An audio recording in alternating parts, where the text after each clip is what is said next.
এবার বড় চাচি আম্মু বড় মামি জোরে একটা ধমক খাবে, তারপর আঁচলে মুখ গুজে বাইরে চলে যাবে। সবাই একসাথে হেসে দিল। ইসমামের দিকে সরু চোখে তাকালো সবাই। ইসমাম বলল, আমি বুঝি না তোরা আমার দিকে এভাবে কেন দেখছিস।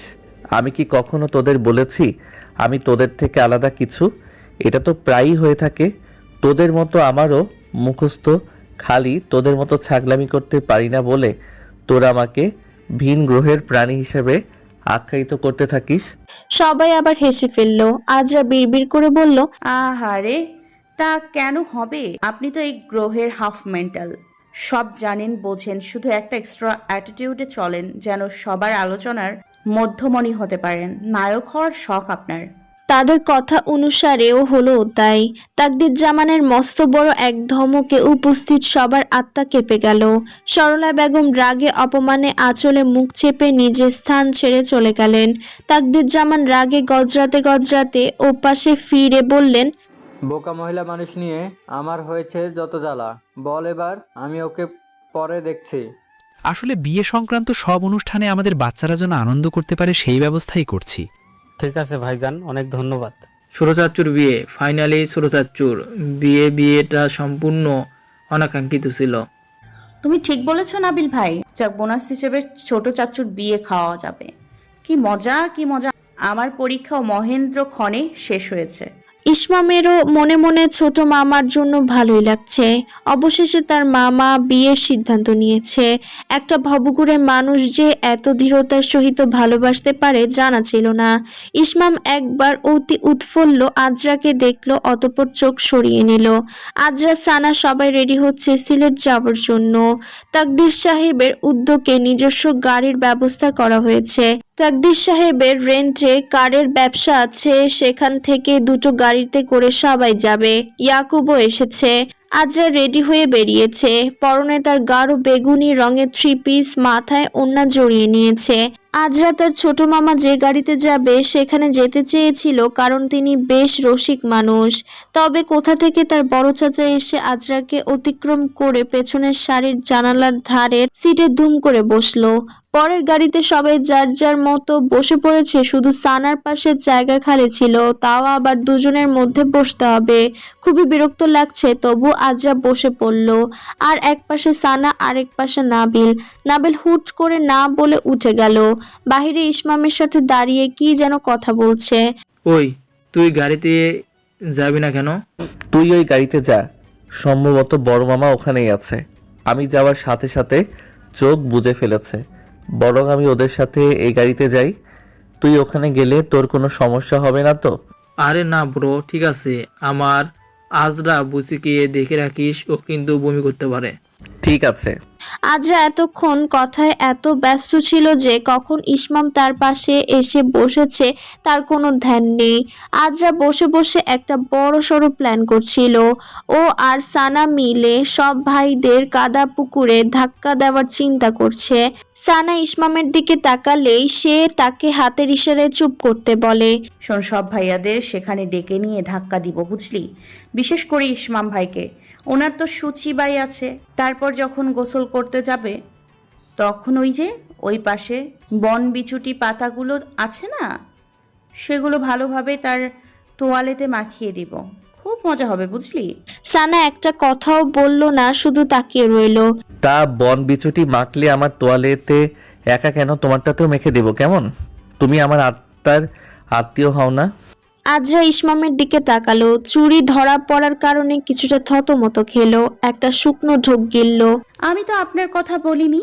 হ্যাঁ, আমি আসলে ইসমাম বলতে চাইনি, আমি আপনার নাম নিয়েছি। হ্যাঁ, সানার কি একা ভাই আপনি? ইয়াকুব ভাই হতে পারে না, শফিক ভাই আর সানভি ভাইও তো আছে। আপনি কি একাই নাকি? আমি কখন বললাম তুমি আমার কথা বলছো? আমি বললাম যে তোমারও বন বিচুটি দিয়ে গোসল করা উচিত। আফটার অল তুমি বন বিচুটির আরেকটা জাত। আর ইদানিং গায়ের রংটা বেশ উজ্জ্বল ফর্সা হয়েছে।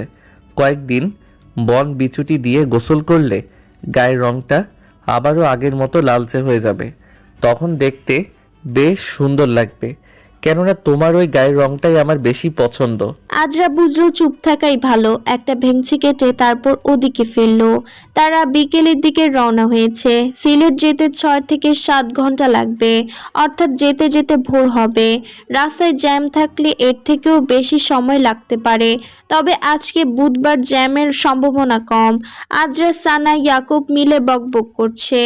আজরার সাথে বসে ইসমাম বেজায় বিরক্ত। মন চাইছে আজরুশের মুখে পেরেক ঠুকে দেই। এত বকবক করে নিজের ক্যালোরি খরচ করার মানে হয়? পরক্ষণে মনে পড়ল ওই গাড়িতে থেকে থেকে বড় মামার বিরক্তকর কথা শোনার থেকে এখানে আজরার বিরক্তকর কথা শোনা বেশি ভালো।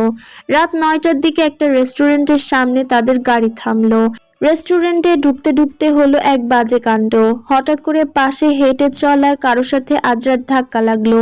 দুর্ঘটনাবশত নিজের উপর নিয়ন্ত্রণ নিতে আজরা রেস্টুরেন্টের মূল প্রবেশ পথে থাকা একটা ধারালো শোপিস ভীষণ জোরে চেপে ধরলো, যার কারণে তার হাতটা কেটে গেল। সাথে সাথে ফোঁটায় ফোঁটায় রক্তপাত হলো। আজরার ডান হাতটা ধরে ব্যথাতুর শব্দ করে উঠল। কি একটা অবস্থা! আমার ডান হাতে কেন 2 দিন পর পর আহত হয়? আমি এখন খাবো কি করে? ইসমাম সামনে চলে গিয়েছিল। আজরার আওয়াজ শুনে সে দ্রুত পেছনে এলো। দেখি হাত কেটেছে। নিশা বিচলিত হলো। সমস্যা নেই মেজো মামি, আপনি বিচলিত হবেন না। আপনারা খেতে বসুন, আমি এখানে আশেপাশে কোথাও থেকে ওর হাতটা ব্যান্ডেজ করে নিয়ে আসছি। আজরা চলো আমার সাথে। আরে কোনো দরকার নেই। তোমাকে আমি সিদ্ধান্ত বলেছি, আর একটা কথা বললে দড়ি বেঁধে নিয়ে যাব এখান থেকে। চলো এখন। বেশ খানিকক্ষণ রক্তপাত হলো। ক্ষতটা তেমন গভীর ছিল না, কিছুক্ষণের মধ্যে সেরে যাবে এমনটাই বলল ডাক্তার। রাস্তা দিয়ে আসতে আসতে হঠাৎ ইসমাম স্থির হলো। গভীর ভাবনা তার অন্তঃকরণ জুড়ে বিস্তৃত লাভ করেছে যেন। আজরাও তার অনুসরণে দাঁড়ালো। ইসমাম আজরার মুখটা তার করপুটের মধ্যে নিয়ে নিল। কণ্ঠস্বরে কেমন একটা আকুতি, একরাশ বেদনা যেন ঝুম বর্ষার নীলচে ভারীপাত হলো। তুমি এত অসাবধান কেন বলো তো? আর একটু সাবধান হয়ে চলাফেরা করা যায় না? নিজের খেয়াল রাখতে পারো না? সব সময় কেন তোমার সাথেই এমন হবে? কিছুদিন পর বয়স 19 হতে যাবে, এখনো কি ছোট আছো ইডিয়েট? ইসমাম ভাই, এটা তো শুধু একটা দুর্ঘটনা ছিল। ইসমামের ধীর শব্দটা তার দু নেত্রের অব্যক্ত অনুভূতি হলো। ধীর স্বরে বলল, কথা দাও তুমি নিজের খেয়াল রাখবে। ঠিক আছে। তুমি ব্যথা পেলে অনেকেই আছে যাদের তার অনুভব হয়। এবার চলো। আজরা আচমকা ইসমামের চোখগুলোর দিকে খেয়াল হলো। সে তো বেমালুম ভুলেই গিয়েছিল তার ফোনের গ্যালারিতে সে চোখের ছবির কথা। আজরা মন্ত্রমুগ্ধের মতো হাঁটতে লাগলো। কেন যেন ইসমামের সাথে আজ হাঁটতে তার ভালো লাগলো। মনে এক অদ্ভুত অভিলাষ জাগলো। কেমন হতো যদি ইসমাম সেই ছেলেটা হতো? কেমন হতো যদি এমন গগন কাঁপানো মেঘের গর্জনের সাথে বাঁধভাঙা বৃষ্টি হতো, আর সে তার সাথে সুখের সহিত বৃষ্টি বিলাস করতে করতে সারা রাস্তার জমানো জল পা দিয়ে ছড়িয়ে দিত। আজরার সারা বদনে লজ্জা ভর করলো। হঠাৎ ইসমাম থেকে কিছুটা দূরে সরে হাঁটতে লাগলো। মাথা নিচু করে হাঁটছে এমন ভাবনাদের মুক্ত করার জন্য। মনে হলো এগুলো নিদারুণ লজ্জাজনক ভাবনা আর অবৈধ চিন্তার অভিপ্রকাশ। নিজেকে সখানিক ধিক্কার দিল। কি হলো আজরুশ, তুমি এমন করছো কেন? কিছু না। তাহলে এমন করছো কেন? কিছু না। ইসমাম কিছু বলল না আর। আজরার পাশাপাশি হাঁটতে লাগলো। নীরবতা ভেঙে ইসমাম হঠাৎ বলল, জানো সেদিন প্রিয়াকে কিছু কথা শুনিয়েছি। কি বলেছেন? বলেছি সে যেন আমাকে নিয়ে ভাবনা বন্ধ করে দেয়। কিন্তু কেন? সে তো আপনাকে... না, যা শুনেছ ভুল শুনেছ। সে আমার প্রতি অনুভূতি বহন করে, আমি না। তাহলে আপনি যে... আমি অন্য একজনকে ভালোবাসি, কিন্তু আফসোস আমার ভালোবাসাও প্রিয়ার ভালোবাসার মতোই একতরফা।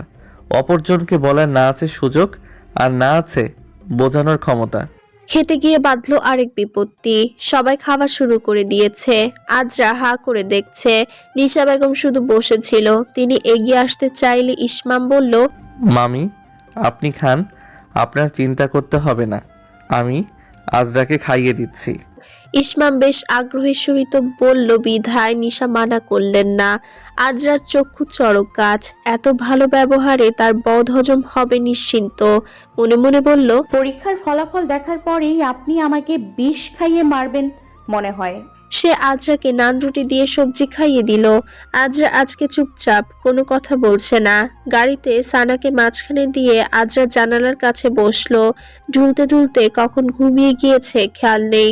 কতক্ষণ পূর্বে সানা বমি করেছে, তাই জানালার পাশে বসে ঘুমাচ্ছে।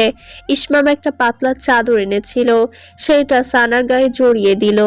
ইসমাম দুজনের মাঝখানে বসা। আজরারও শীত শীত অনুভূত হচ্ছে। অজান্তেই আজরা ইসমামের বাহু জড়িয়ে ধরল।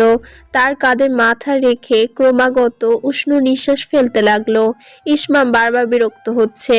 শেষমেশ উপায় না পেয়ে সে তার ব্যাগ হাতড়ে একটা শার্ট বের করলো। শার্ট গায়ে জড়িয়ে নিয়ে আজরা আবারও ইসমামের কাঁধে মাথা দিয়ে ঘুমানো শুরু করলো। আরো আরাম পেল হয়তো। এই ঘুমকাতুরে মেয়েটার সাথে বসলে এত অশান্তি হবে আগে জানতাম না। কি শুরু করে দিয়েছে? ইসমাম বাবা, আমি কি পেছনে আসব? আজ রাত তো রীতিমতো তোমাকে বিছানা বানিয়ে ফেলেছে। মেয়েটাকে নিয়ে যে কি করি। সমস্যা নেই মামি, আর একটু রাস্তাই বাকি। তারা অবশেষে সকাল 7টার দিকে মায়ানীরে পৌঁছালো। বাড়ির প্রধান ফলকে পাথর দিয়ে খোদাই করে নামটা লেখা। আজরা ঘুম ঘুম চোখে বাড়ির ভেতরে প্রবেশ করলো। বাড়ির দরজা খুললেন বাড়ির দেখাশোনার দায়িত্বে থাকা রমিজ মল্লিক। বাবা জানেরা, আপনারা কতদিন পরে এসেছেন, আপনাদের দেখে অনেক খুশি লাগছে। কতদিন পর আপনাকে দেখলাম রমিজ চাচা। আপনারা অনেক জার্নি করে ফিরেছেন। ভেতরে যান, ভিতরে যাইয়া যে যার মতো একটু ঘুমাই নেন, সকালে নাস্তা করবেন। আমাদের কারোরই এখন নাস্তা করার শক্তি নেই। অনেকেরই গাড়িতে ঘুম হয়নি ঠিক মতো, এখন ঘুমাতে যাচ্ছে। একটু যদি রুমগুলো দেখিয়ে দিতেন ভালো হতো। ঠিক আছে, আপনাদের রুম দেখাই দিতেছি। আজরা ঘুমে ঢুলছে। ইসমাম তার মাথায় একটা চাটি মেরে বলল, তুমি কেন ঘুমে ঢুলছো আমি বুঝতে পারছি না। তোমার জন্য রাতে 1 মিনিটও ঘুমাতে পারিনি। আমার কাঁধে ব্যথা করছে, আমি বাম হাতটা ঠিক মতো নাড়াতেও পারছি না। আজরা ঘুম ঘুম চোখেই বিস্তর হেসে পায়ে ভর দিয়ে খানিকটা উঁচু হয়ে ইসমামের মাথায় হাত বুলিয়ে বলল, আমার সেবা করেছেন, ভালো ছেলে, গুড জব টমি। এখন আমি ঘুমোতে গেলাম। এই দাঁড়াও বলছি, কোথায় যাচ্ছ? আমি তোমার কুকুর টমি। আজরা ইসমামকে পাত্তা না দিয়ে চলে গেল। সানাও গেল তার পিছু পিছু। ইয়াকুব 3 দিনের ছুটি নিয়ে এসেছে। এই 3 দিনের ছুটিতে সিলেট ঘুরে তারপরে সে আবার রাজশাহী ফিরে যাবে। তাই আজকে ঠিক করা হলো মেয়ের বাড়ির লোকজনকে এখানে ডেকে আনা হবে। যেই কথা সেই কাজ। ইরা, নিশা আর সরলা মিলে রাতের রান্নার আয়োজন করলো। তাসিনের প্রেমিকা সাবা হালদার এবং তার পরিবারকে আমন্ত্রণ জানানো হলো। রাত 8টার সময় সম্পূর্ণ বাড়ি মেহমান দিয়ে ভর্তি হয়ে গেল। তাসিনের প্রেমিকা সাবা, তার বাবা মা, তার ছোট বোন এবং সাথে তার চাচা চাচি, চাচাতো ভাই নিয়ে এসেছে। সবাই যার যার মতো পোশাক পরে তৈরি হয়ে নিচে নামলো। আজ যার পরনে সবুজ রঙের জর্জেট 3 পিস, তার মধ্যে গোল্ডেন রঙের সুতোর কাজ করা, লম্বা চুলে সুন্দর করে একটা বেনি করে রাখা। কাকতালীয়ভাবে ইসমামের সাথে আজরার পোশাকের রং মিলে গেল। তার পরনে সবুজ রঙের পাঞ্জাবি, গলা এবং হাতার কাছে গোল্ডেন রঙের কিছুটা কারুকার্য করা। ইয়াকুব পরেছে কালো রঙের পাঞ্জাবি আর নাবিলের গায়ে আকাশি রঙের পাঞ্জাবি। সানা একটা সুতি বাদামি রঙের 3 পিস পরা। সব ভাতিজা ভাগিনা ভাগিনী মিলে তাহসিনকে সুন্দর করে গোল্ডেনের কারুকার্য করা পাঞ্জাবি পরিয়ে দিল। তাদের উদ্দেশ্য আংটি বদল করা হবে আজ। তাহসিনকে ঘিরে তারা সবাই এক এক করে নামতে লাগলো। সবাই দেখলো বসার ঘরের সোফায় এক অতি সুন্দরী রমণী বসে আছে। তার বয়স 35 পার হয়েছে তেমন একটা বোঝার উপায় নেই। এখনো বয়স 25-26 লাগে। শ্যামলা গায়ের রং, চোখ দুটো গোল, কিছুটা চ্যাপ্টা নাক, চেহারার আদলটা বেশ মায়াবিনী ঠেকছে। তারই ঠিক পাশে বসে আছে একজন সুদর্শন পুরুষ, সেটা কে তারা তা জানে না। তাহসিন এলে তাকে নিয়ে সাবার পাশে বসানো হলো। তাকদির সাহেব যেহেতু পরিবারের বড়, তাই তিনি আলাপ আলোচনা সারবেন। ইতোমধ্যে পরিচয় পর্ব শেষ হয়ে গিয়েছে। তারা জানতে পারল সাবার পাশে বসা সুদর্শন পুরুষটা হচ্ছে তার চাচাতো ভাই, নাম কৌশিক হালদার। ইসমাম, ইয়াকুব এবং নাবিলের নিজেদের মধ্যে আলোচনা করতে লাগলো। ইয়াকুব বলল, আচ্ছা ইসমো, নাবিল, তোদের কি মনে হচ্ছে না যে সাবা মামির পাশে বসা লোকটা, কৌশিক সানার দিকে তাকিয়ে আছে? আমার তো শুধু সানা মনে হয়, সে আজরার দিকেও কুনজরে তাকিয়ে আছে। ইসমাম কিছুটা নাক ফুলিয়ে জোরে নিঃশ্বাস ছেড়ে বলল, ও আজরা সানা উভয়ের দিকে তাকিয়ে আছে, তবে আজরার দিকে বারবার কেন যেন ঘুরে ফিরে তাকাচ্ছে। আমার কাছে ভালো লাগছে না।